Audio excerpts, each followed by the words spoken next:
Welcome to Teddy Bear Tuck-In Time. If you've ever wanted to be read to and tucked in by a teddy bear, you've come to the right place. My name is Hope, and I'm an ambassador of Honey Grove. This program is for the hinterlands and beyond. Oh, please go to my blog at honeygrovebears.com. Hit subscribe. Over there, you can read more about the author and the books I'm about to read. Okay, now that you've done that, it's time to get tucked in. Settle in. And ready to read. Hi. It's time for Teddy Bear Tuck-In Time. Are you ready to be tucked in and be read to? Did you have a snack? Brush your teeth? Go potty? Okay. Well, let's settle in for a good little story. This one was written in 1946. It's called The Little Fur Family. Story by Margaret Wise Brown. Pictures by Garth Williams. There was a little fur family, warm as toast, smaller than most, in little fur coats, and they lived in a warm wooden tree. The little fur father said good morning one day, put on his hat, and went away, out into his little fur world. He's putting on his coat. The little fur mother bathed her fur child. Oh, look, he's in a bucket.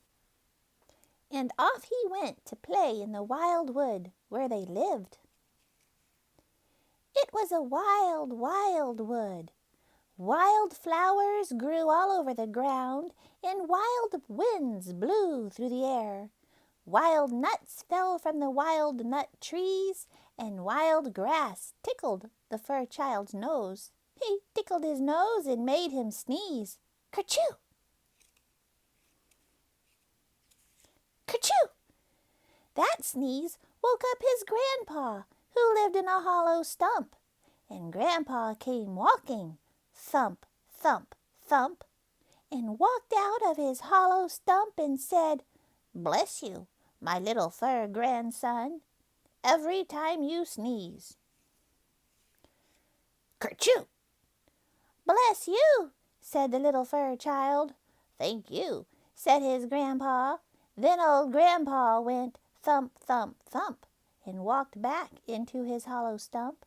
And the fur child went on through the dark and sunny woods till he came to a little river full of fish.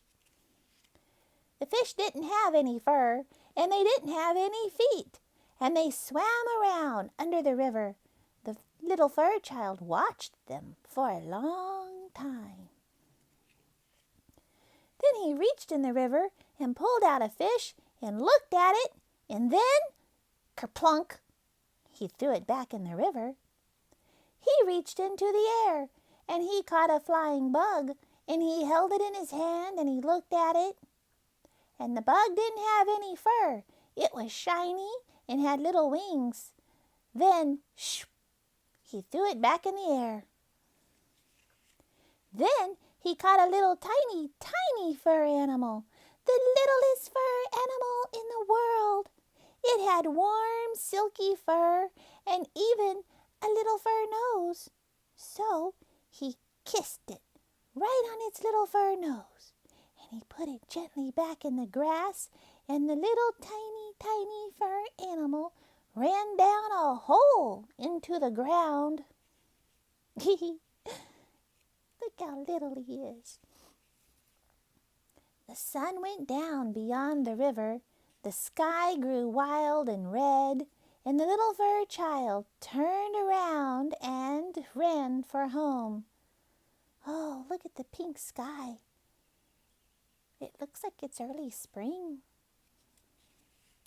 And just as the darkness got very dark, he bumped into his big fur mother, and she took her little fur child home in her arms and gave him his supper.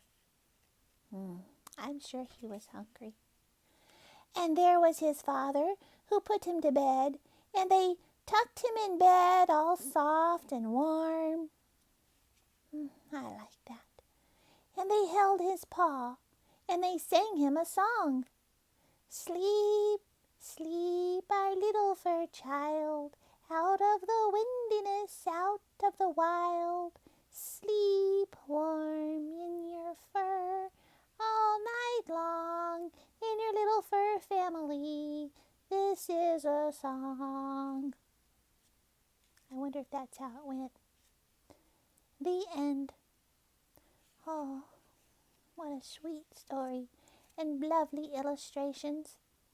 I'm so happy we read this story together. Oh, I'm getting sleepy. Maybe I'll have some wild dreams. Okay, well, I'm going to settle in. Y'all turn out the light. I'll see you later.